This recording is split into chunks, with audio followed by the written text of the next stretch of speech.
The fire just died again, and you felt it the second it happened. The room went from tolerable to sharp and hollow, that kind of cold that creeps into your joints and reminds you how thin the line is between comfort and exposure. You feed another log into the stove, watch the flames leap, and for a moment it feels like control. But most of that heat is already gone, racing up the chimney as smoke, unburned gases, and wasted effort. 200 years ago, Russian peasants faced winters that would break most modern homes, and they didn't solve it with better wood. They solved it with better physics. They built stoves that turned a single armload of fuel into a full day of heat. Not warmer flames, not bigger fires, smarter ones. And that knowledge is still sitting there, waiting to be relearned. Before we go any further, take a second to support the channel. Like the video, share it with someone who still thinks a modern stove is the peak of heating technology. Leave a comment with your thoughts or experiences, and subscribe to The Hard Past for more deep dives into the hard-earned lessons history already paid for. Now, let's get into the real substance. Why modern wood stoves waste your winter? The core problem with most modern wood stoves isn't craftsmanship or intent, it's material behavior. Steel and cast iron heat up fast and cool down just as fast. You light a fire, the stove gets hot, and the room warms briefly. The fire dies, and so does the heat. What you're running is a controlled bonfire inside a metal box. The solid wood burns, but the volatile gases released during combustion are barely used.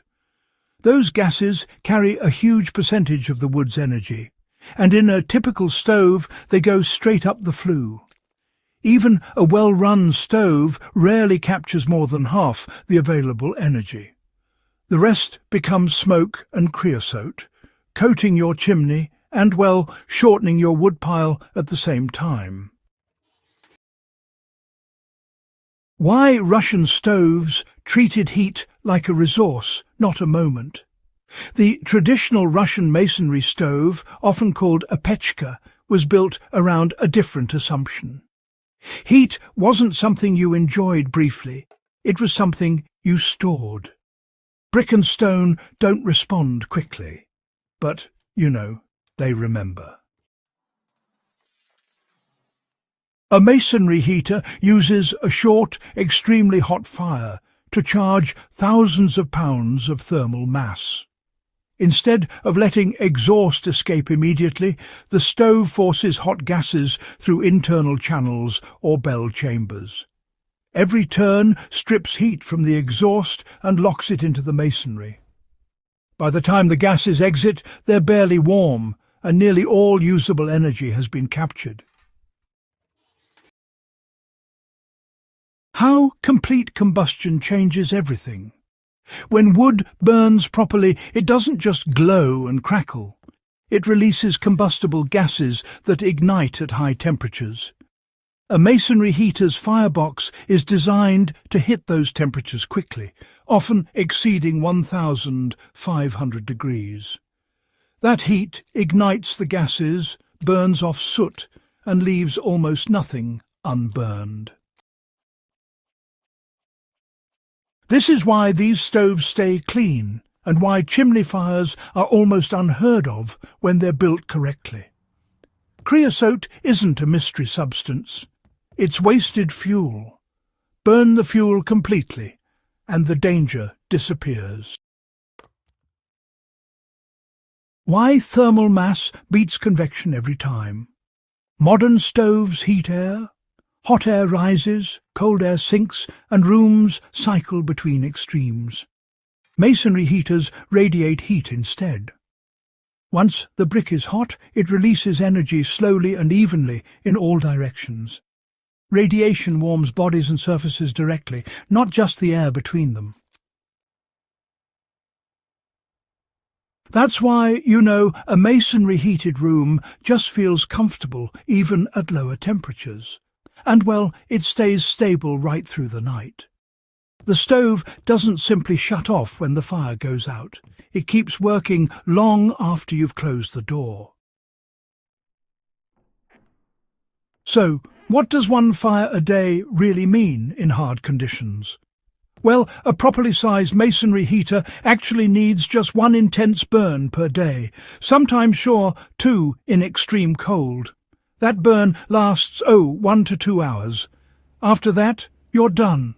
No midnight reloads, no constant tending, no wild temperature swings either. Over a winter, that kind of efficiency really compounds. Where a metal stove might chew through, say, 4 cords of wood, a masonry heater might use just 2. And in a world where wood isn't cheap or guaranteed, that difference, honestly, is a survival margin. So, what does it actually take to build one of these properly? Well, this isn't just some decorative fireplace with clever marketing behind it. A genuine masonry heater, you see, needs fire brick in the combustion chamber, clay or refractory mortar, and, honestly, some pretty careful attention to airflow. Regular old red brick? That can actually crack or even explode under sustained heat. The whole structure, by the way, has to rest on a proper foundation, since it can weigh several thousand pounds. Traditional designs, interestingly enough, rely on physics rather than gadgets. No blowers, no electronics, no moving parts at all. And once it's built, there's almost nothing that can actually fail. Now, why does this old technology matter so much today? Russian stoves weren't built for convenience, not at all. They were designed for continuity. These stoves have outlasted empires, supply chains and political systems because, they depend on nothing except fuel and a bit of know-how. In our modern world, that makes them inconvenient and maybe even a bit bureaucratically difficult. But honestly, they're functionally unmatched. A steel stove will get you through a cold weekend. A masonry heater gets you through a winter, year after year, without panic.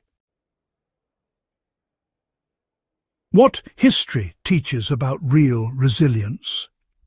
The people who relied on these stoves weren't romantic survivalists. They were farmers, labourers, and families who knew that wasting fuel meant freezing later. Their solution wasn't bigger fires, but better systems. That lesson applies far beyond heating. Efficiency, storage, and patience beat brute force every time.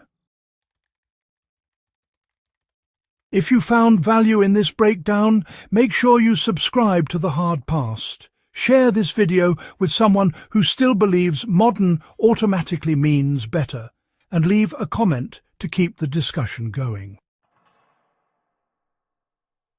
History already solved more problems than we realize. Our job is to remember which solutions actually worked.